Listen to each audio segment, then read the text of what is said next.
Bismillah, assalamu alaikum everyone.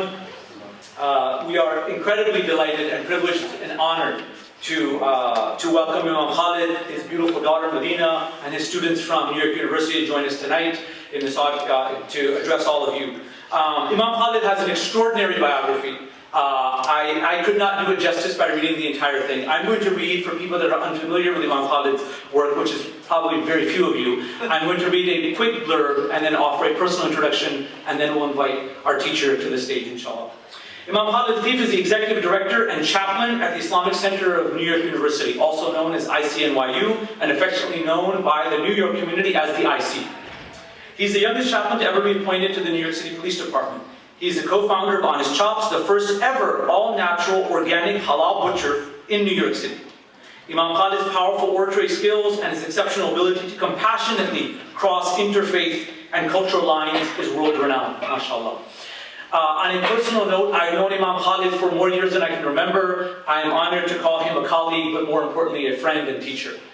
We met and really spent time together over a dozen years ago. We did Hajj with one of our teachers, and it was in the blessings of the precincts of Makkah and Medina that I was honored to spend suhbah with Imam Khalid. And Allahu Alam, the du'as that were made, but I've been in the company of Imam Khalid for the last 7 years to go to Makkah and Medina every March on the ICNYU trip. And we have many people in the audience today that will be on that trip as well. And I think with that, I want to invite him as a friend, as a teacher, and as inshallah a spiritual wayfarer. Thank you. Assalamu alaikum.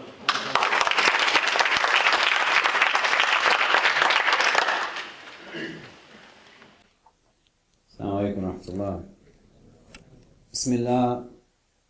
Bismillah walhamdulillah wassalatu wassalam ala rasulillah wa ala alihi wa sahbihi wa man wala. You know, last time I came here, my mind is in a lot of different places, especially after the last session with Sister Nakiba. May Allah give you jazaash, inshallah, for sharing so much insight with us. The last time I came here to this conference was when our dear brother Osama Cannon was speaking. And he spoke in this room, I think in 2 sessions. Right? I was here because I was his driver that day, which is great. I'm glad that I've graduated to being able to speak at the conferences. And so firstly, I would just ask, just the reminder of the space has me thinking of him. If you can make dua for him, his healing, that Allah grants him a quick and easy recovery and makes this ailment a means of purification in this world and a means of elevation in the next. My father also had a severe stroke a couple of weeks ago, and alhamdulillah, his recovery has been better than what people had anticipated. It's still a long track, and I think just in hearing some of the remarks thus far, and also just in overhearing some of the conversations, I've been thinking a lot about my father, and I'll probably bleed some of that into what it is that I'm going to be talking about today, but I just wanted you to understand some of the frame of where I'm at, so that it's not just coming at you, but we can kind of go through it together. So I didn't go to an Ivy League institution, much to the dismay of my South Asian parents. And it was really interesting when I was in high school. I got into New York University on an early decision. I got in really early. I literally had a physics exam the next day, and I got a 12 on the exam. I was in college, But prior to getting into New York University, and I was trying to decide whether I would apply early or not, I went and had a meeting with my college guidance counselor, who is also the principal of our high school. I went to a small prep school in New Jersey called Wardlaw Hartridge. And the principal was saying that, you could probably get into New York University, you might want to consider some of the Ivy Leagues. And I said, no, I really want to go to NYU. And my father, who was sitting with me in the middle of the conversation, he said to the principal that my son is going to Princeton. And The principal looked at me and I just shrugged because I wanted to see where this was going, and it was pretty amusing already. And he said, sir, Princeton's a really good school and your son likely could have a chance. And my dad said, no, he's going to Princeton. I didn't go to Princeton, at least not as a student. In 2006, I was blessed to be able to serve the Princeton community as their first Muslim chaplain. I was 24 years old, a little bit more than a decade ago.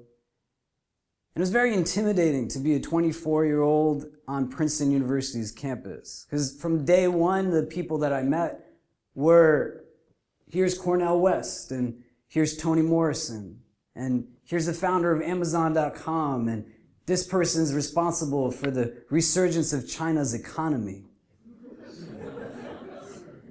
And it made me wonder what I was doing there. And then a week into it, I started getting letters from alumni that said, we don't want Muslims at Princeton. We don't want your Sharia law at Princeton. One guy sent me a book that was about 400 pages long, and he wrote a note that said, you don't belong here, read this, it'll explain to you why. When I sat down with people from the administration to try to understand, simultaneous to my hiring, they had a search for the new dean of religious life, the dean of the chapel. It was an amazing man who went on to be the Archbishop of Southern Ohio. And the way that they explained it to me was, oh, those alums thought that we hired you for his role, not the role that you're in. And that's why they were upset. And so, well, that doesn't really make it any better. It actually makes it a lot worse. Why couldn't I be the dean of the chapel here? At the end of the year, Princeton does this thing that's called the P-Raid. I'm not trying to hate on Princeton. I don't know if there's any Princetonians left here. It's a really nice place. Yeah, you all are beautiful people. If you've ever seen the P-Raid, they essentially get the oldest living alumni to march and lead a parade around graduation time, and following them are subsequent years of graduation until you get to the most recent alums. And people come decked out, man. These pinstripe orange and white suits. There's a lot of flair because there's a lot of pride. For decades, it's just elderly white men. And then after some time passes, there might be a sprinkle of color, perhaps some women. But by the end of it, it's still mostly white men. At the end of that year, I was asked to speak at Princeton's Pan-African Baccalaureate. Most universities, whether you're conscious of it or not, have many ceremonies, but some are unofficial. And usually, black students, along perhaps with Latinos and other non-black people of color, will have their own commencement. And the young woman who was the valedictorian at that commencement said to her peers that we should always remember what people had to go through in order for us to be here. And just because we are at Princeton does not mean we are of Princeton. But if we do not utilize the opportunities afforded to us to be at an institution like this for the furthering and advancement of our community, then what is it that we're really doing here?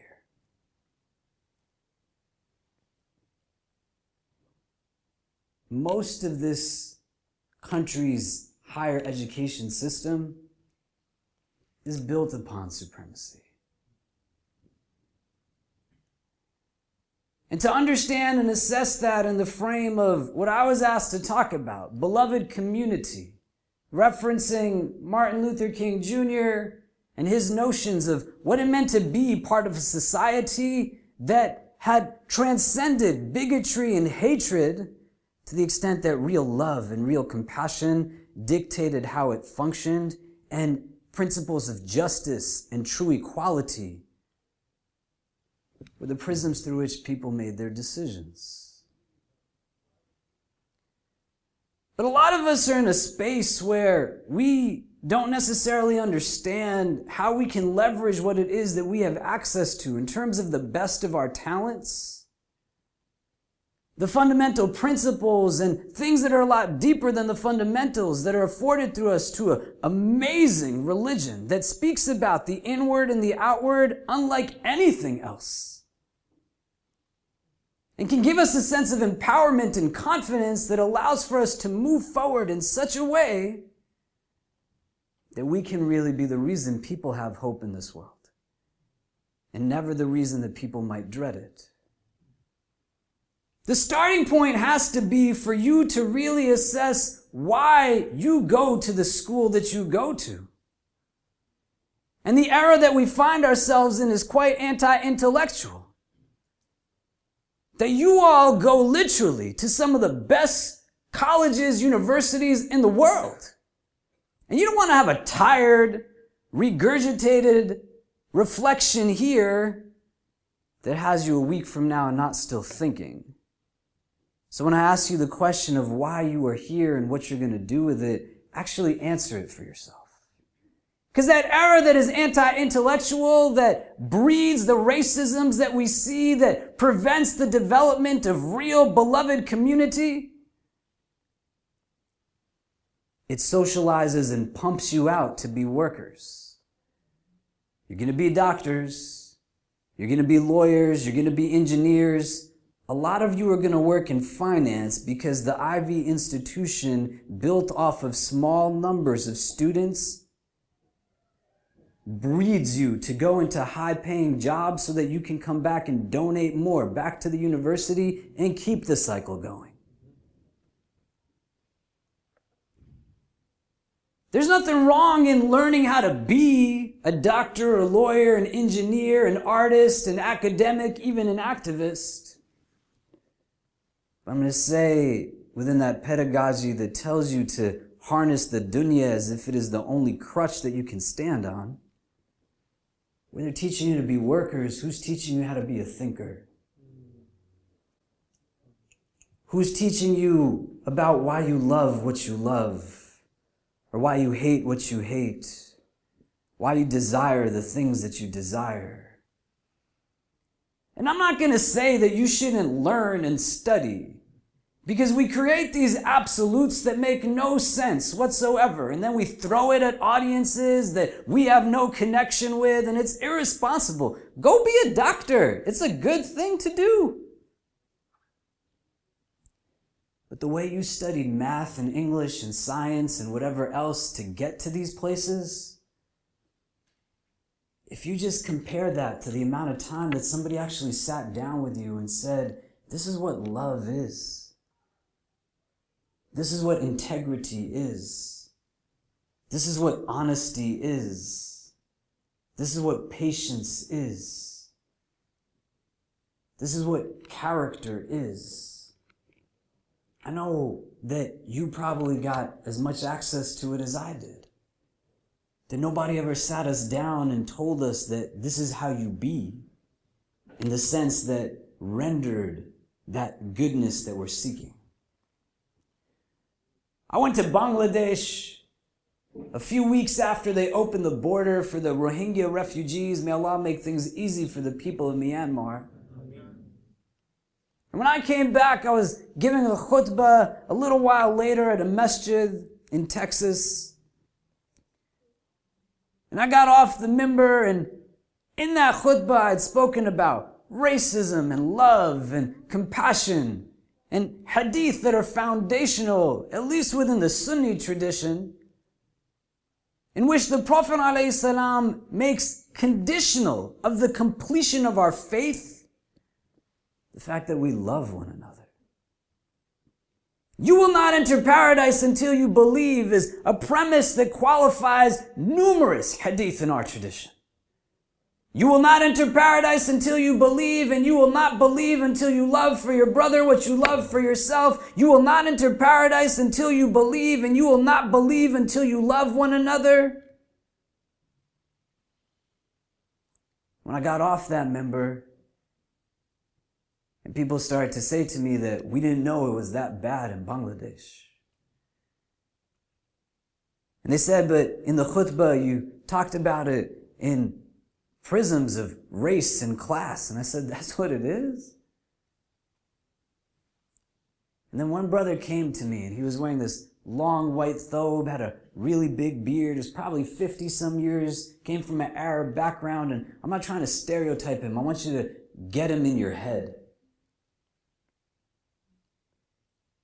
And he said to me that you said that we should just love people because they're people. And I said, yeah.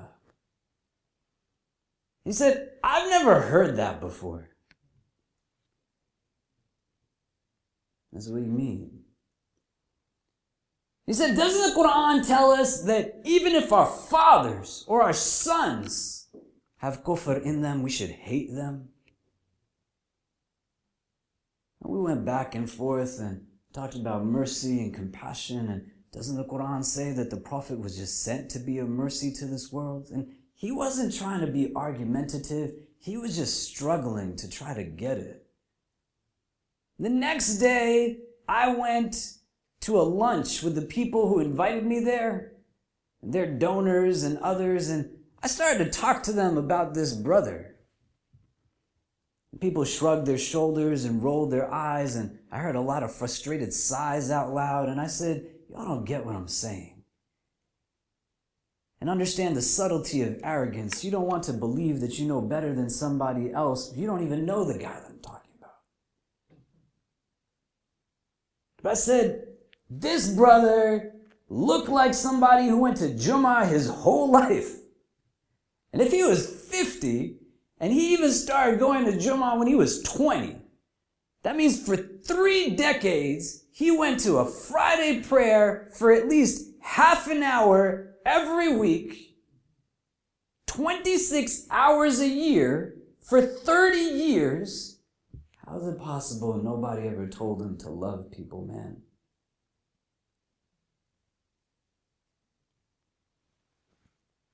But in most of the spaces you learn religion, who's telling you about love? And not like a fluffy love, or a love that gets us scared because we just don't know how to approach it, but a love that is the hub, the muhabba, that the Prophet ﷺ is referencing in those hadith.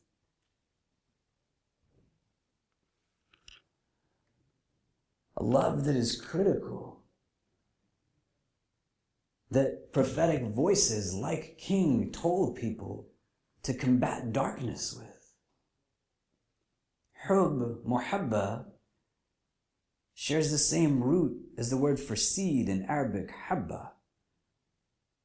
And the relationship between hub, which is love, and habba, which is a seed, is that you could take those seeds of love from your heart, man, and plant them in as many things as you want to. But for it to actually rear something, it necessitates real care and attention, real cultivation. You just throw some seeds in the earth and just expect them to grow on their own. What are they going to give to you? But you watch over it and you look at it and you give it its due right. And the beauty of a seed is that it's not going to ever just give you a seed back. It's going to give you so much more than that. How are you going to love black people if you never spend real time with black people? How are you going to understand what it means that corporations are digging literal pipelines under the lands of true indigenous populations of this country, usurping their lands still centuries later? The only exposure you have to those demographics is in 4th grade when they take you to visit the Lene Lenape tribes that are not indicative of anything that those communities are actually going through. And to recognize and understand what it is that we get bombarded with, that is the prevention of that real love. It doesn't always come from selfishness and greed, but sometimes it does. It comes from this formulaic process of success that tells you that your goodness is attached to the amount of wealth that you have. Why people have problems with our religion is because our religion tells us that contentment is not tied to how much you own. That goodness in the eyes of God can actually be something that people who are stricken by poverty can attain. That you don't have to have the biggest house or the nicest car to be in the beloved proximity of the divine. And people don't want to believe that. They want to believe that people who are poor are somehow worse off than people who have money. People who don't go to college, somehow they're just not living the best life as people who get to. What is that based on? We go on this Umrah trip every year that Imam Umar just mentioned. We're taking 160 people in a couple of weeks. And there's times, man, where I take my students and we walk around the sanctuary in Medina. And may Allah give us the tawfiq to visit the city of His beloved and His house over and over and over. And you'll see people, man, who are still, unlike any stillness you've ever seen, sleeping on the ground outside the haram in Medina.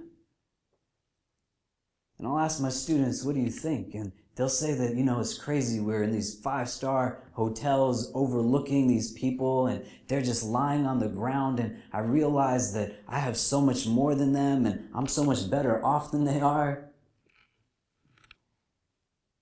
And I said, first of all, what makes you think that that guy's not staying in a 6-star hotel? Just because he's sleeping on the ground with peace in his mind? And secondly,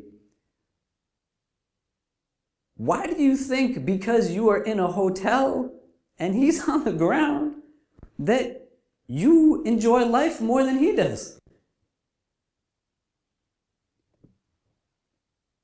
When we talk about supremacy and why it's imperative to know what the obstacles are to our acquisition of real love for others, supremacy is not the KKK in the sense that we might think it is. Supremacy is a mindset. It tells us that there is a norm and the rest of us are always compared to that norm. That nothing of what it is that we are is going to ever be what it is that is the norm in society. That you and I, supremacy says, are always from someplace else. And why we do what we do always has a reason, but there's some people that whatever they do, regardless of what it is, they just do it, and because they do it, that's just what needs to get done. Nobody ever asks why. A friend of mine is on faculty at an Ivy League institution. And she and her husband were having dinner at our apartment, and she was saying how frustrating it is that she shares an office with another faculty member, and when it comes time to pray, she prays in that office hoping that nobody will walk in.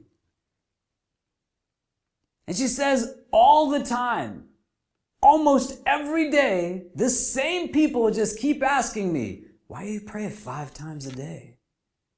Do you really have to do it? Is it that important?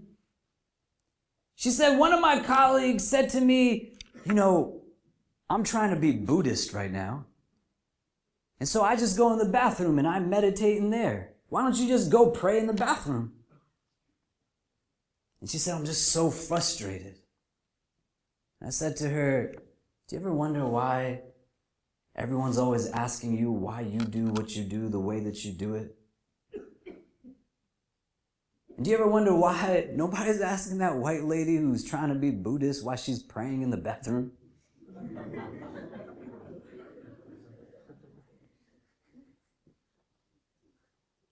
I took about 20 of my students to have lunch one day at a street cart near our center. None of the students who are with me right now, which is going to be awkward on the way home.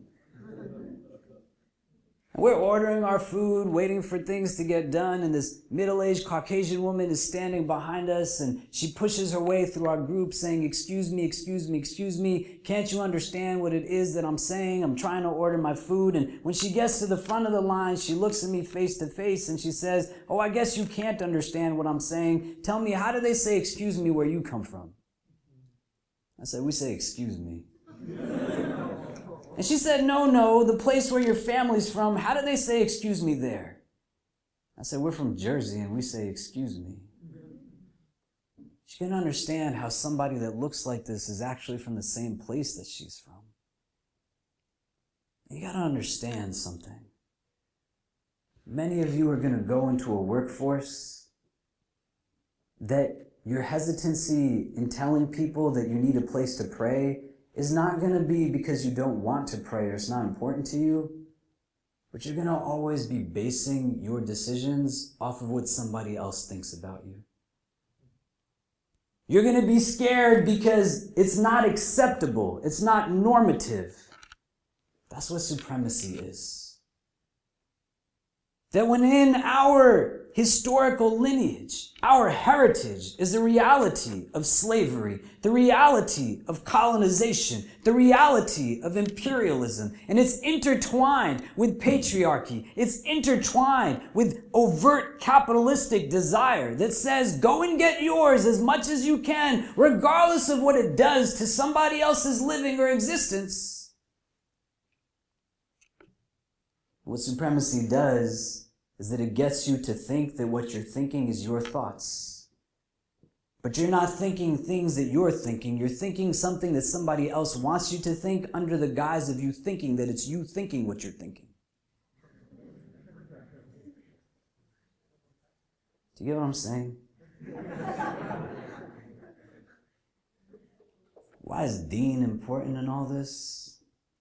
Because our religion tells us to breathe. Prayer is not meant to be a distraction. It's meant to be an outlet from distraction. A recentering 5 times a day that gets you to a place of consciousness that says, where are you really going, man? What are you doing? And it's hard because we live in spaces where we are brought together unlike other parts of this world. And the validation that at times that we seek with an uncertainty of who our God actually is looks to a generation above us and precedent that's set that at times does not allow for us with comfort. And it's not easy, it's hard. But some of our parents are racist.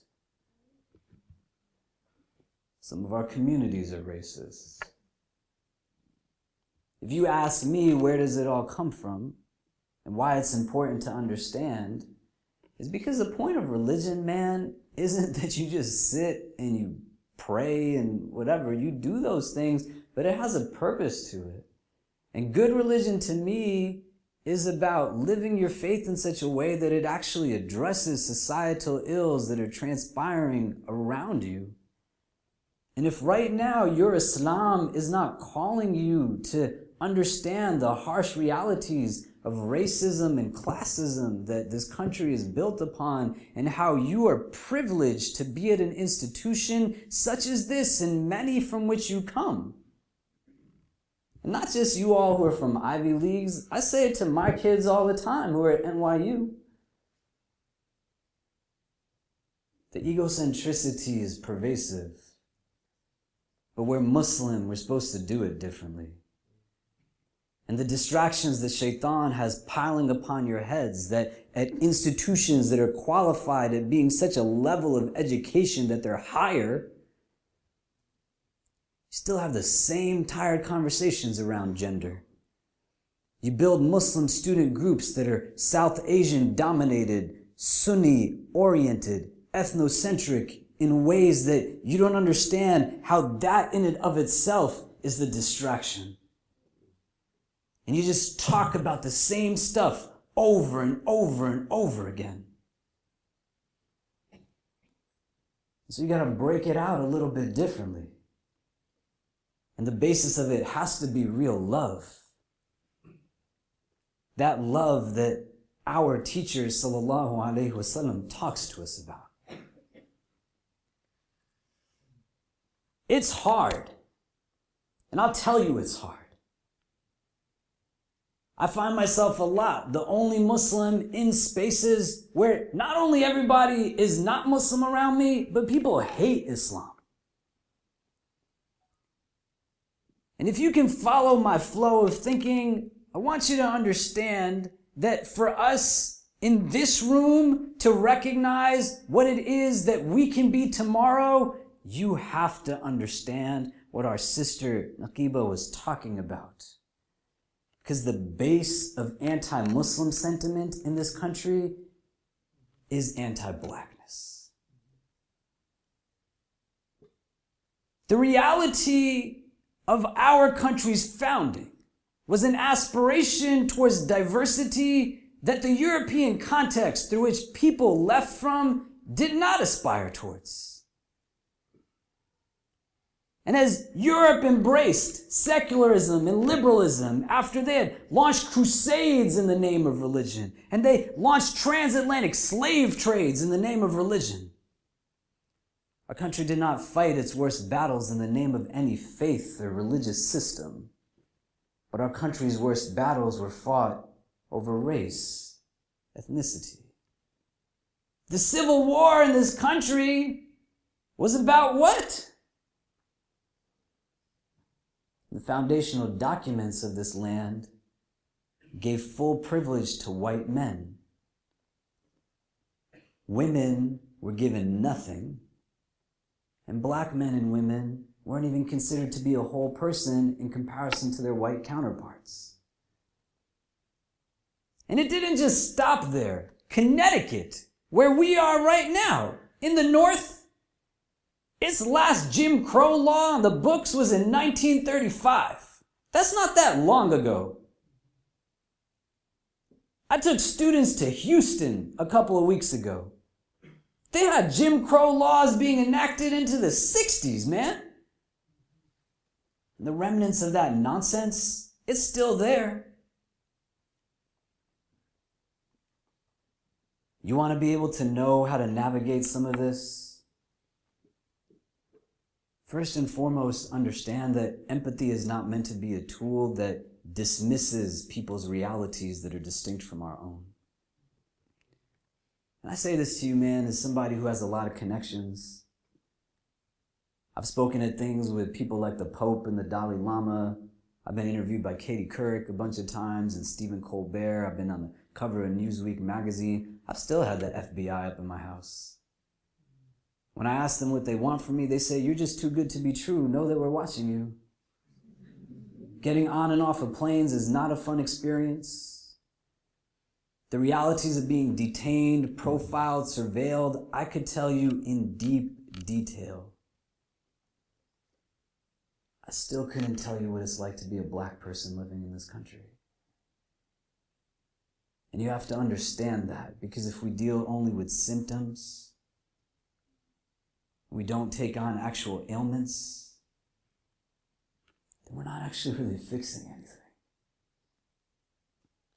And even if you have to do it in a frame of selfishness, not out of real love, if you say, "I'm fine not having the heart that makes the rest of my body tremble with real anger every time I hear one of my black brothers and sisters get shot in the streets," if you're content and okay with the realities of tons of families being ripped apart because of their immigration status, people who are DACA recipients not knowing what tomorrow is going to bring, if you're content saying that that's not impacting me, understanding that what it is that's happening to them is what is the cause of what's impacting you.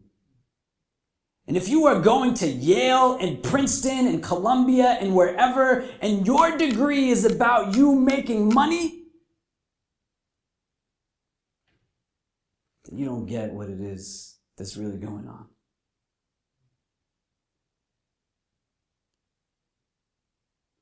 My father did not want to be a doctor. My father's brother, who's in his practice, did also not want to be a doctor. They lived pre-partition. They lived under the realities of a colonized country.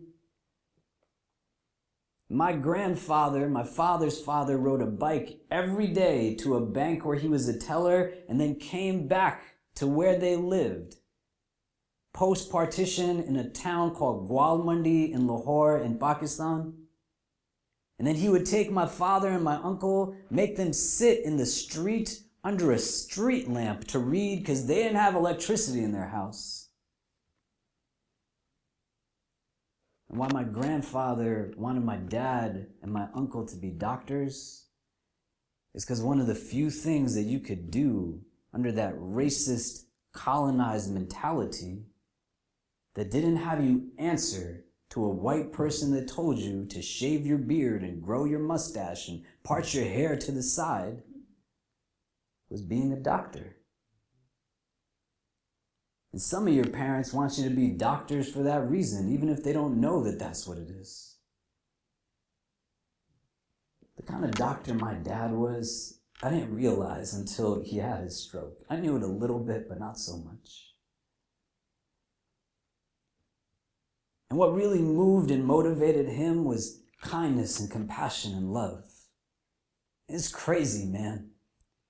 Because I go all over the world and people everywhere, of every faith, every background, Sunni, Shia, you name it, they're telling me, we're making dua for your dad. And it makes me think, like, well, what is he made of that these people who don't even know him are praying for him?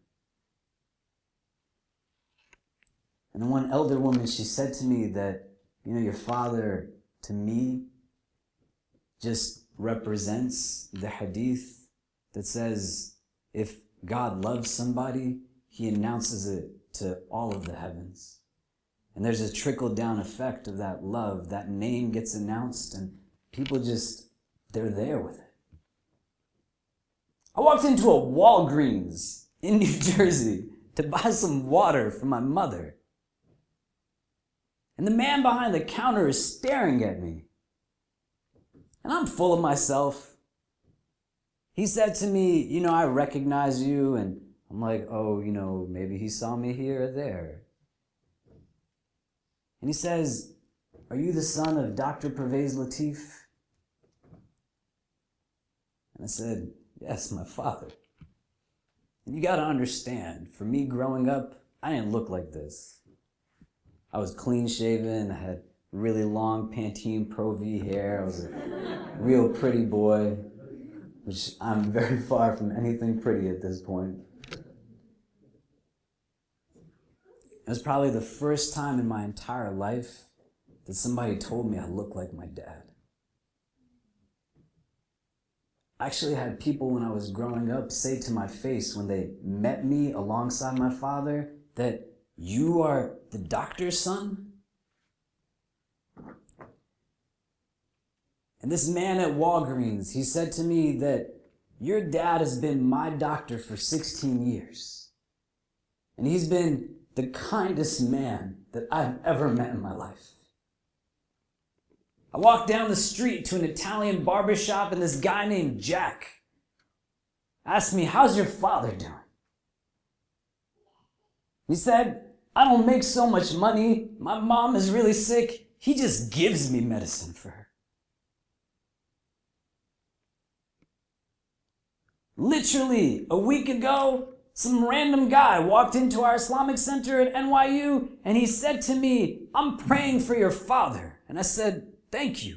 And he said, I gave a khutbah at our masjid in New Jersey, and when I got off the minbar, all these old people started yelling at me and telling me that I was the worst thing of anything in Islam, and your father alone came and stood up and told all of them to shut their mouths. He said, because your father defended me, I'm making dua for him. As a doctor, my dad does well for himself, but not the way other doctors do. And if you went and looked at the books of his practice that he still runs at 72 years of age, he's got 3 generations of families. And I said to him that, why are you doing this still? And he said that these people, if they didn't come to me, other people would not take care of them. And you look at his books, there's tons of people who haven't paid him for years.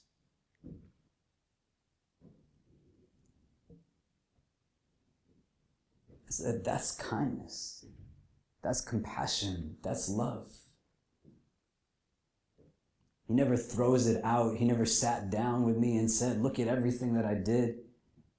And this is the way people learned about people in generations prior to ours, pious individuals whose stories were not known in their communities, that they would take their food and leave it for people who were in need. And the only way people found out was after they died. Those people stopped getting food off just randomly. You can't learn that always in a school that's just breeding you to make money, or feeding into your psyche a pedagogy that teaches you what it wants you to actually learn. And so you will never know Black history by just going to school here, unless perhaps you take an elective in college. And most of you aren't even going to do that. And that's not a knock on anybody. I'm just saying, ask yourself why.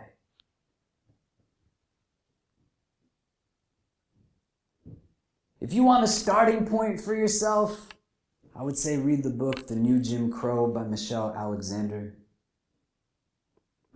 Watch a documentary, it's called 13th. Be in spaces where you recognize and understand that those are just starting points, and go and be with people to learn and understand where it is that they're coming from. And your allyship is not about you imposing your perspectives and thoughts, but you just sit and you listen. And going and being with people in a space like this necessitates, with real love moving forward, to overcome the discomfort that says that, what is it going to be like for me as a brown person to walk into a Black student association? It might be strange for you. But what you'll feel in terms of discomfort internally will never match the marginalization and alienation that our Black brothers and sisters have faced for centuries. And when you go to actually understand. Love cannot breed itself when what you are loving is yourself. That most of us, when we listen, our listening is so that we can respond to what is being said. And I'm saying, man, just go and listen so that you can understand, not so you can reply. And where empathy falls into this is that many of us get to a space where when we hear what someone else goes through, we automatically think about something that we have gone through. And then we become dismissive of realities. The same way that people say to us that, well, what you all are going through is what the Catholics went through and the Japanese went through and so and such and such. It's like, man, it wasn't right when it happened to them. It's not right that it's happening to us. But you won't actually know it or understand it if the only thing that you're engaging is the stereotypes and preconceived ideas and notions that you have been made privy to in your education and socialization. And it's there. Some of us don't want to admit that we're racist. What does a person look like when you lock the door as they're walking by your car? Then when you're sitting someplace, you hold your bag a little bit closer. What do they have to look like? And what do they not have to look like for you to not do that? The faces that sat across your face at your dinner table growing up, where do they come from? And the fundamental question that we have to ask ourselves is, what would somebody have to look like for us to actually not be there for them? To not stand up for them? To not leverage what it is that we have access to? What supremacy instills within us on a spectrum of whiteness and blackness is an aspiration to be as white as we possibly can. To seek that validation. And to see that it's given to us by metrics of what? Degrees, credentials, titles, but mostly salaries, wealth, I must be good. Look at how much they're paying me to be in the spaces that I'm given access to. That can't be it anymore, man. And what that mindset also teaches us as we are drawing ourselves towards that whiteness is that even if we can never be white, we sure as hell don't ever want to be black. And that disdain just builds itself up innately within us. And so we do delegitimize based off of skin color. That race becomes a symbol of religiosity. That we find ourselves in a place where we're not even recognizing how we are a part of the problem. And then it perpetuates itself. It's hard to have love when you have hate. And you might think that's obvious, but if you don't even know what you hate, or you don't even know what love is, then how are you going to go out and seek it and try to build it for yourself? And when it goes unfiltered and when it goes unchecked, the realities can be devastating. I came from a people, man, that are victim to genocide in our generation right now. 500,000 refugees in undeveloped land in an underdeveloped country in Bangladesh trying to figure out how to live. And I could run you through pictures right now of real people. And since the time I've been there, the number of refugees is almost 1 million. I couldn't meet one refugee who couldn't tell me that they hadn't seen loved ones burned alive in front of their eyes. Not one refugee who couldn't tell me that neighbors, loved ones, family members had been barricaded into homes and the homes were then burned down and the people inside of it also were burned alive. People who said entire villages were lined up and one by one in a row they were shot point blank, and whether they were killed or not as a result of it, acid was then poured onto their bodies. When we were there, I went with Islamic Relief, one person with a camera, and a ton of humanitarian groups were there and they were trying to film content. Most had not gotten a green light to be there. They were still in the process of being vetted. And they started following us around and filming. And they got word on the first day that said, you can't use the word Rohingya when you talk about these people. Because the Myanmar government did not want it to seem as if there was actual discrimination targeting one group of people.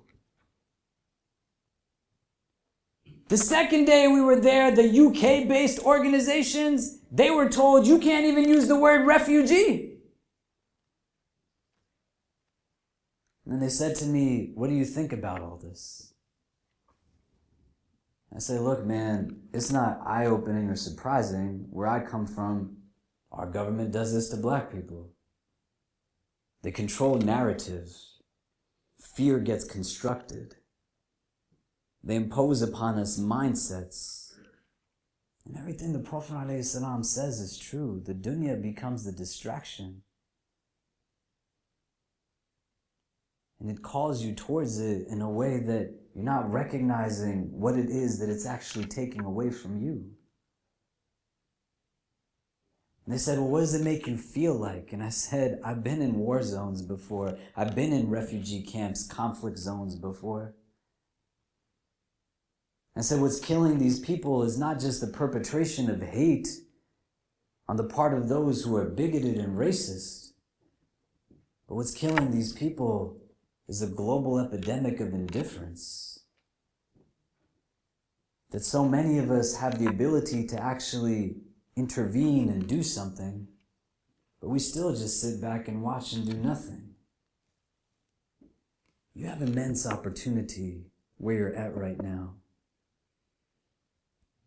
To have a courage that doesn't just talk to the people who are sitting next to you, but you look 3 rows ahead of you, behind you, and you go with a real sense of boldness, and you challenge each other and say, what are we going to do to actually make this world better?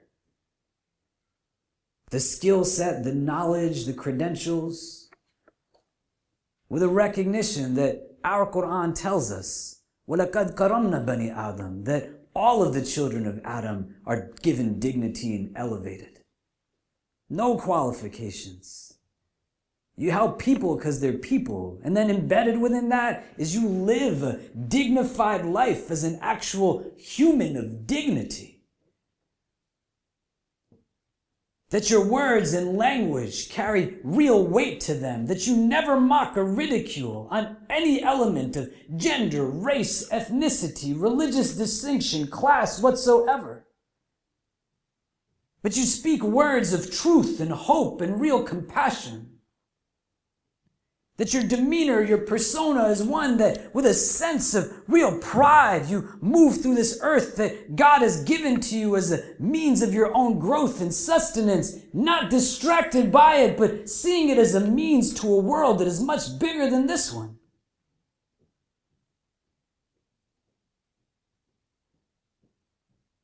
You let yourself be what it is that we need as we continue to move forward and we continue to grow.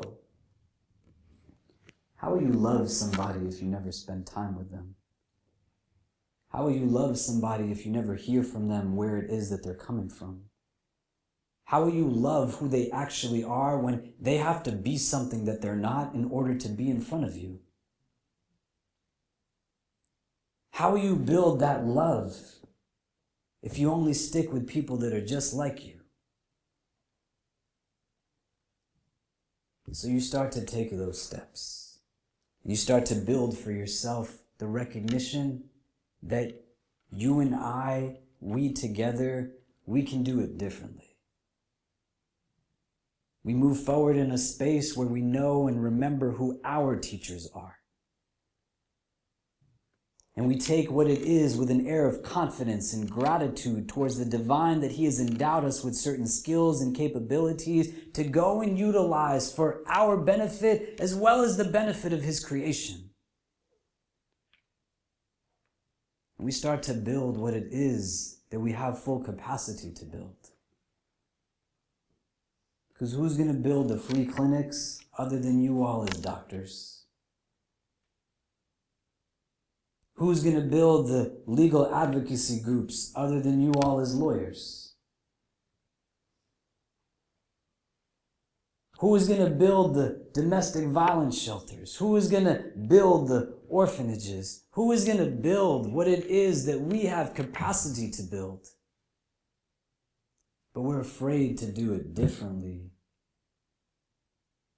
because the pervasive egocentricity that this supremacist society has imposed upon us needs us to be scared to move in order for it to function. But when we really recognize what these men and women were calling towards and telling us to love one another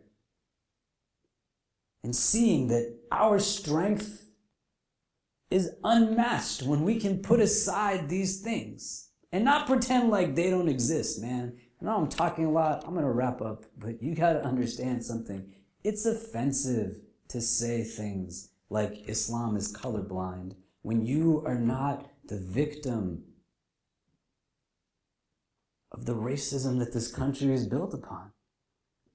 To say, can't we just move beyond it? We're all Muslim, we are all people, etc., etc. Likely the person who is saying that is the person who isn't impacted by it.